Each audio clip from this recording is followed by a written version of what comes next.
तो पहला चतुर्मास में तो हम नहीं पहुंच पाए, उस कोरोना के पीरियड ये था, मुहूर्त भी निकला था, सब हुआ था, पर नहीं जा सके। बाद में महाराज जी के और रुकने का वहाँ जो निष्कृत किया उन्हें 557 दिन का, तो सोचा चलो अभी अपन चले करके, तो उनका प्रेरणा थी और हम लोग उन्हीं की इससे आज सीकर जी की हम यात्रा कर पाए, और जो पूरी उनकी उन्हीं के सानिध्य में रह के ये हमें पुण्य प्राप्त हो सका। नहीं तो कुछ सीकर जी का कोई इतना अभी ये भी नहीं था हम लोगों का पूरा। और उनका जो आशीर्वाद पैठन में चतुर्मास जो हुआ वो भी उन्हीं के आशीर्वाद से पैठन चतुर्मास हुआ। जब पहाड़ पे बैठे थे हम लोग, चर्चा ऐसी चर्चा चल रही थी, तो पूछे महाराज जी ने आप चतुर्मास का आगे क्या प्रोग्राम है आप लोगों का? तो हमने बोला कि औरंगाबाद के आसपास की यात्रा करनी महाराज जी, और उसके बाद चतुर्मास का। बोले चतुर्मास का? चतुर्मास का कोई अभी प्रोग्राम नहीं, वहाँ जाके देखेंगे। तो महाराज जी ने वहीं पे सीकर जी में ही पार्शनाथ टोक पे वहाँ बैठे थे जब, तो उन्होंने बोले पैठन में आप चतुर्मास करिए। तो गुरु आज्ञा थी, फिर मन में विचार किया कि ठीक है महाराज जी बोल रहे तो चले जाएंगे। तो वहाँ पर भी पहुँच गए, और उन लोग भी हमसे कोई परिचित नहीं और हम भी उनसे परिचित नहीं थे, फिर भी वहाँ इतना महाराज जी की प्रेरणा। पैठन पूरा महाराज जी का भक्त है, पैठन नगरी पूरी महाराज जी की एक आवाज में सब कुछ कार्य हो जाता है वहाँ का।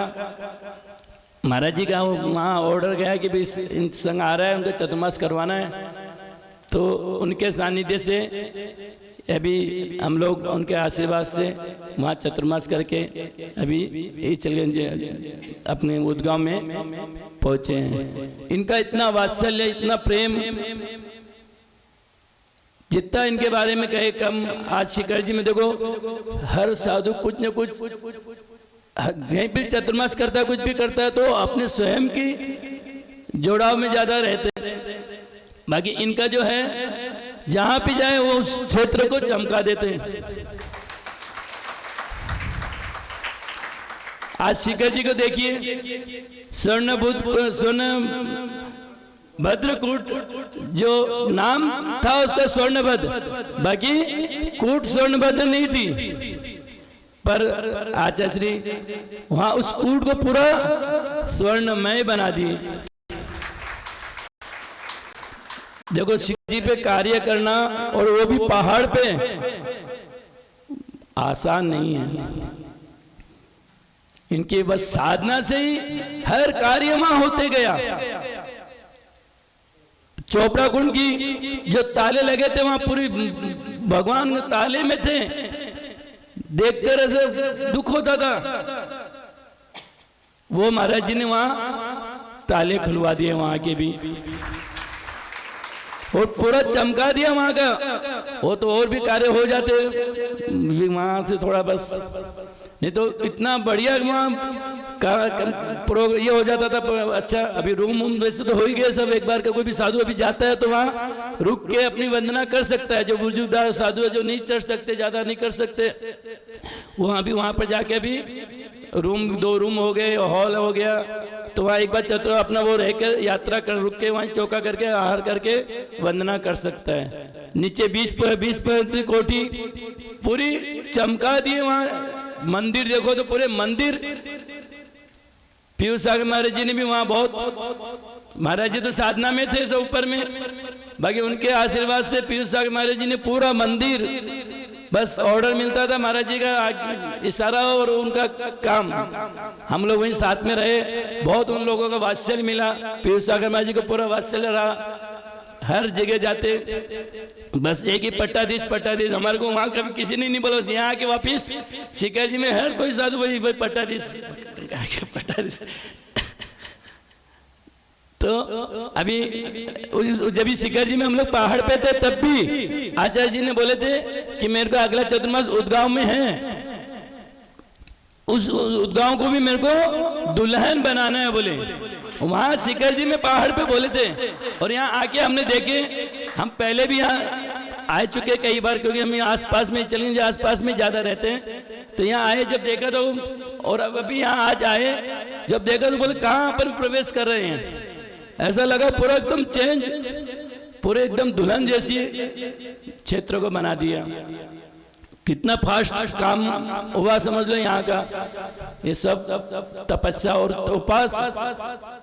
जब बीच में एक बार 2008 की बात है, जब सबसे पहले हमें इचलगंज में आचार्य श्री की मुलाकात हुई थी, उस समय जब उपास करते थे माता जी लोग, हम तो ब्रह्मचारी थे, माता जी उपास करते बोले उपास, बोले उपास हमसे तो नहीं होता, बोले उपास, बोले कैसे उपास करते हैं आप, बोले। आज वही प्रसन्न सागर महाराज जी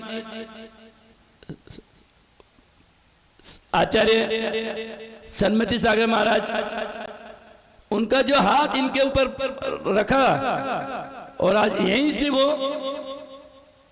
उपास की साधना में रत हो गए। आज देखो कोई उपास, आज देखो इतनी उपास करने के बाद हम लोग खा पी के बैठे हैं, फिर भी थोड़ा सुस्ता रहे हैं। और इनका आज तीसरा उपास, वो अंतराय, उसके पहले उपास थे और अंतराय हो गया। अंतराय होने के बाद अभी इतना जितना बोलना, एक शरीर का माइक में बोलना, प्रतिक्रमण, स्वाध्याय सब करवाना सामान्य बात नहीं है। एक उपास करने के बाद हालत खराब हो जाती है। यहाँ तक पूरे विहार देखो 558 की मौन साधना तपस्या करके और तुरंत वहां से विहार करके यहाँ पे आना 2500 किलोमीटर।